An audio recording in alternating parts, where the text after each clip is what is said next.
ಅಪರ್ಣಾ ಸ್ವಗೃಹದಲ್ಲಿಯೇ ಅಂತಿಮ ದರ್ಶನಕ್ಕೆ ವ್ಯವಸ್ಥೆ ಮಾಡಲಾಗಿದೆ. ಬೆಂಗಳೂರಿನ ಬನಶಂಕರಿಯಲ್ಲಿರುವಂತಹ ಅಪರ್ಣಾ ಅವರ ಮನೆಯಲ್ಲೇ ಅವರ ಸ್ವಗೃಹದಲ್ಲಿ ಅಂತಿಮ ದರ್ಶನಕ್ಕೆ ವ್ಯವಸ್ಥೆ ಮಾಡಲಾಗಿದೆ. ಬೆಂಗಳೂರಿನ ಬನಶಂಕರಿಯಲ್ಲಿ ಅಪರ್ಣಾ ಅವರ ಮನೆ ಇದೆ. ಮಧ್ಯಾಹ್ನ 11:30 ಅಂತಿಮ ದರ್ಶನಕ್ಕೆ ವ್ಯವಸ್ಥೆ ಇರುತ್ತೆ. ಕನ್ನಡದಲ್ಲಿ ನಿರೂಪಣೆಯನ್ನು ಮಾಡ್ತಾ ಜನಮಾನಸದಲ್ಲಿ ಅಚ್ಚಳಿಯದೆ ಉಳ್ಕೊಂಡಿದ್ದಂಥವರು ಅಪರ್ಣಾ. ಮಧ್ಯಾಹ್ನ 1 ಗಂಟೆಗೆ ಅಂತಿಮ ವಿಧಿವಿಧಾನಗಳು ನೆರವೇರ್ತವೆ, ಅಂತ್ಯಕ್ರಿಯೆ ನೆರವೇರುತ್ತೆ. ಸ್ಮಾರ್ತ ಸಂಪ್ರದಾಯದಂತೆ ಅಪರ್ಣಾ ಅವರ ಅಂತ್ಯಕ್ರಿಯೆ ನಡೆಯುತ್ತೆ.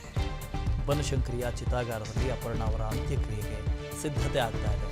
ಮಧ್ಯಾಹ್ನ 12 ಗಂಟೆವರೆಗೆ ಅಂತಿಮ ದರ್ಶನಕ್ಕೆ ವ್ಯವಸ್ಥೆ ಇರುತ್ತೆ. ಅದಾದ ನಂತರ 1 ಗಂಟೆಗೆ ಅಂತ್ಯಕ್ರಿಯೆ ನೆರವೇರುತ್ತೆ. ಅಪರ್ಣಾ ಸ್ವಗೃಹದಲ್ಲಿ ಅಂತಿಮ ದರ್ಶನಕ್ಕೆ ವ್ಯವಸ್ಥೆ ಮಾಡಿದ್ದಾರೆ. ಅದಾದ ನಂತರದಲ್ಲಿ 1 ಗಂಟೆಗೆ ಸ್ಮಾರ್ತ ಸಂಪ್ರದಾಯದಂತೆ ಅಂತ್ಯಕ್ರಿಯೆ ನೆರವೇರುತ್ತೆ.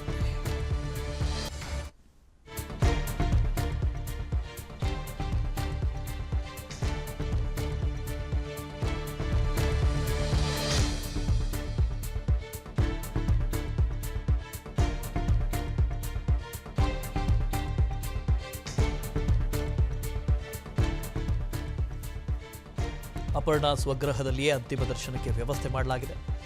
ಬೆಂಗಳೂರಿನ ಬನಶಂಕರಿಯಲ್ಲಿರುವಂತಹ ಅಪರ್ಣಾ ಅವರ ಮನೆಯಲ್ಲೇ ಅವರ ಸ್ವಗೃಹದಲ್ಲಿ ಅಂತಿಮ ದರ್ಶನಕ್ಕೆ ವ್ಯವಸ್ಥೆ ಮಾಡಲಾಗಿದೆ.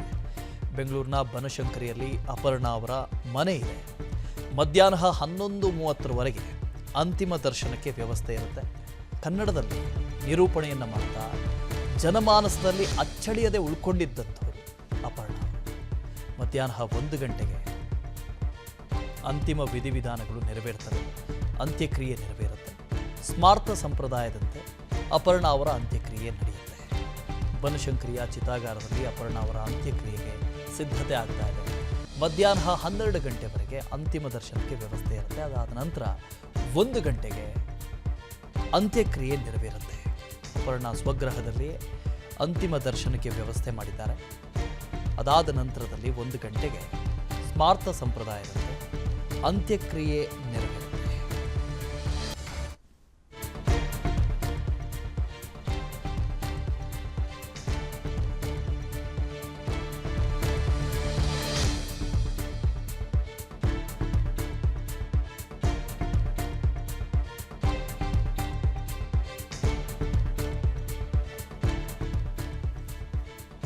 ಅಪರ್ಣಾ ಸ್ವಗೃಹದಲ್ಲಿಯೇ ಅಂತಿಮ ದರ್ಶನಕ್ಕೆ ವ್ಯವಸ್ಥೆ ಮಾಡಲಾಗಿದೆ. ಬೆಂಗಳೂರಿನ ಬನಶಂಕರಿಯಲ್ಲಿರುವಂತಹ ಅಪರ್ಣಾ ಅವರ ಮನೆಯಲ್ಲೇ ಅವರ ಸ್ವಗೃಹದಲ್ಲಿ ಅಂತಿಮ ದರ್ಶನಕ್ಕೆ ವ್ಯವಸ್ಥೆ ಮಾಡಲಾಗಿದೆ. ಬೆಂಗಳೂರಿನ ಬನಶಂಕರಿಯಲ್ಲಿ ಅಪರ್ಣಾ ಅವರ ಮನೆ ಇದೆ. ಮಧ್ಯಾಹ್ನ 11:30 ಅಂತಿಮ ದರ್ಶನಕ್ಕೆ ವ್ಯವಸ್ಥೆ ಇರುತ್ತೆ. ಕನ್ನಡದಲ್ಲಿ ನಿರೂಪಣೆಯನ್ನು ಮಾಡ್ತಾ ಜನಮಾನಸದಲ್ಲಿ ಅಚ್ಚಳಿಯದೆ ಉಳ್ಕೊಂಡಿದ್ದಂಥವರು ಅಪರ್ಣಾ. ಮಧ್ಯಾಹ್ನ 1 ಗಂಟೆಗೆ ಅಂತಿಮ ವಿಧಿವಿಧಾನಗಳು ನೆರವೇರ್ತವೆ, ಅಂತ್ಯಕ್ರಿಯೆ ನೆರವೇರುತ್ತೆ. ಸ್ಮಾರ್ತ ಸಂಪ್ರದಾಯದಂತೆ ಅಪರ್ಣಾ ಅವರ ಅಂತ್ಯಕ್ರಿಯೆ ನಡೆಯುತ್ತೆ. ಬನಶಂಕರಿಯ ಚಿತಾಗಾರದಲ್ಲಿ ಅಪರ್ಣಾ ಅವರ ಅಂತ್ಯಕ್ರಿಯೆಗೆ ಸಿದ್ಧತೆ ಆಗ್ತಾ ಇದೆ. ಮಧ್ಯಾಹ್ನ 12 ಗಂಟೆವರೆಗೆ ಅಂತಿಮ ದರ್ಶನಕ್ಕೆ ವ್ಯವಸ್ಥೆ ಇರುತ್ತೆ. ಅದಾದ ನಂತರ 1 ಗಂಟೆಗೆ ಅಂತ್ಯಕ್ರಿಯೆ ನೆರವೇರುತ್ತೆ. ಅಪರ್ಣಾ ಸ್ವಗೃಹದಲ್ಲಿ ಅಂತಿಮ ದರ್ಶನಕ್ಕೆ ವ್ಯವಸ್ಥೆ ಮಾಡಿದ್ದಾರೆ. ಅದಾದ ನಂತರದಲ್ಲಿ 1 ಗಂಟೆಗೆ ಸ್ಮಾರ್ತ ಸಂಪ್ರದಾಯದಂತೆ ಅಂತ್ಯಕ್ರಿಯೆ ನೆರವೇರುತ್ತೆ.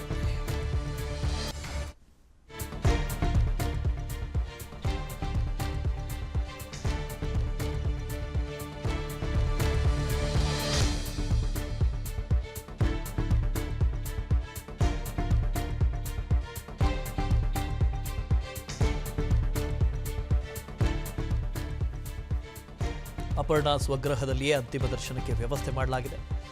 ಬೆಂಗಳೂರಿನ ಬನಶಂಕರಿಯಲ್ಲಿರುವಂತಹ ಅಪರ್ಣಾ ಅವರ ಮನೆಯಲ್ಲೇ ಅವರ ಸ್ವಗೃಹದಲ್ಲಿ ಅಂತಿಮ ದರ್ಶನಕ್ಕೆ ವ್ಯವಸ್ಥೆ ಮಾಡಲಾಗಿದೆ.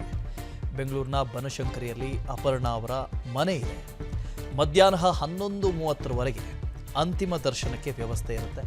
ಕನ್ನಡದಲ್ಲಿ ನಿರೂಪಣೆಯನ್ನು ಮಾಡ್ತಾ ಜನಮಾನಸದಲ್ಲಿ ಅಚ್ಚಳಿಯದೆ ಉಳ್ಕೊಂಡಿದ್ದಂಥವರು ಅಪರ್ಣಾ. ಮಧ್ಯಾಹ್ನ 1 ಗಂಟೆಗೆ ಅಂತಿಮ ವಿಧಿವಿಧಾನಗಳು ನೆರವೇರ್ತವೆ, ಅಂತ್ಯಕ್ರಿಯೆ ನೆರವೇರುತ್ತೆ. ಸ್ಮಾರ್ತ ಸಂಪ್ರದಾಯದಂತೆ ಅಪರ್ಣಾ ಅವರ ಅಂತ್ಯಕ್ರಿಯೆ ನಡೆಯುತ್ತೆ. ಬನಶಂಕರಿಯ ಚಿತಾಗಾರದಲ್ಲಿ ಅಪರ್ಣಾ ಅವರ ಅಂತ್ಯಕ್ರಿಯೆಗೆ ಸಿದ್ಧತೆ ಆಗ್ತಾ ಇದೆ. ಮಧ್ಯಾಹ್ನ 12 ಗಂಟೆವರೆಗೆ ಅಂತಿಮ ದರ್ಶನಕ್ಕೆ ವ್ಯವಸ್ಥೆ ಇರುತ್ತೆ. ಅದಾದ ನಂತರ 1 ಗಂಟೆಗೆ ಅಂತ್ಯಕ್ರಿಯೆ ನೆರವೇರುತ್ತೆ. ಅಪರ್ಣಾ ಸ್ವಗೃಹದಲ್ಲಿ ಅಂತಿಮ ದರ್ಶನಕ್ಕೆ ವ್ಯವಸ್ಥೆ ಮಾಡಿದ್ದಾರೆ. ಅದಾದ ನಂತರದಲ್ಲಿ 1 ಗಂಟೆಗೆ ಸ್ಮಾರ್ತ ಸಂಪ್ರದಾಯದಂತೆ ಅಂತ್ಯಕ್ರಿಯೆ ನೆರವೇರುತ್ತೆ. ಅನುಕ್ಷಣದ ಸುದ್ದಿಗಳಿಗಾಗಿ ವಿಸ್ತಾರ ನ್ಯೂಸ್ ಯೂಟ್ಯೂಬ್ ಚಾನೆಲ್ ಸಬ್ಸ್ಕ್ರೈಬ್ ಮಾಡಿ. ಹೊಸ ಸುದ್ದಿಗಳ ನೋಟಿಫಿಕೇಶನ್ಗಾಗಿ ಬೆಲ್ ಐಕಾನ್ ಕ್ಲಿಕ್ ಮಾಡಿ. ಲೇಟೆಸ್ಟ್ ಅಪ್ಡೇಟ್ಸ್ಗಾಗಿ www.vistaranews.com ವೆಬ್ಸೈಟ್ಗೆ ವಿಸಿಟ್ ಮಾಡಿ. ಅಂಗೈಯಲ್ಲೇ ಜಗತ್ತಿನ ಸುದ್ದಿ ತಿಳಿಯಲು ವಿಸ್ತಾರ ನ್ಯೂಸ್ ಕನ್ನಡ ಆಪ್ ಡೌನ್ಲೋಡ್ ಮಾಡಿ.